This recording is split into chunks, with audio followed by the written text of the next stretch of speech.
Welcome into this Monday's Just a Minute with Joey Blackwell. I am Katie Windham.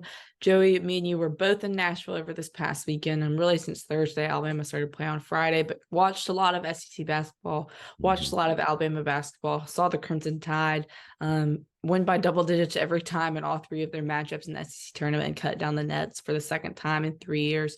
So, Joey, what was your biggest takeaway from what we saw in Nashville this weekend? What did you learn about this Alabama team? I think we learned, or at least I learned in particular, that given time, this team can, it has the maturity to work and overcome the mistakes that's had. Those last couple of weeks of the season, not only were the shots not falling, but also the defense was, I mean, they still showed effort, but it just wasn't as effective as we had seen it, in January, for example. Turnovers were also a huge factor. And we saw over the course of those 3 games, we'd like to see those numbers lower, but they did do a much better job of controlling the basketball. So I think this is a good sign moving forward because, obviously they had that loss at Texas A&M and they took Sunday off. Then they had 4 days of practice before they had to get into the SEC tournament. Now we're moving into March Madness, where you're going to have a similar situation.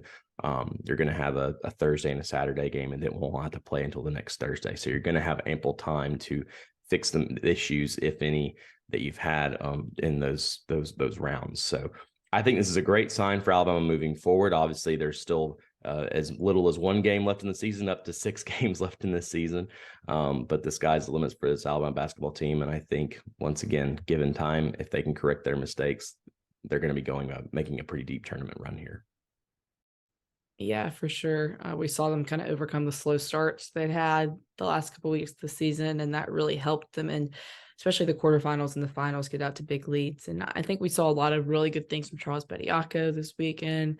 I think we saw some encouraging things from Noah Gurley contributing off the bench. But my overall takeaway is, even though Alabama won all these games by double digits and was super dominant, I still don't think it was their best basketball, because shooting wise, against Missouri in the semifinals, they started out 2 of 15 from three.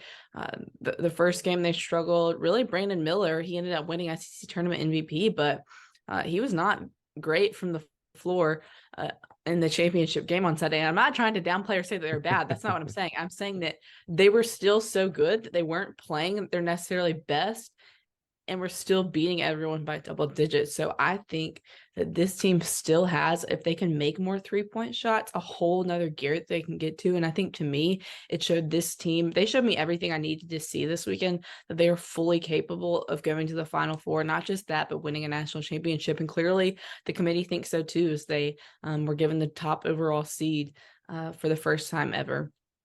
So that was some of my takeaways from Nashville, and me and you will both be in Birmingham this week as we continue to ramp up the basketball coverage here at Fame Central.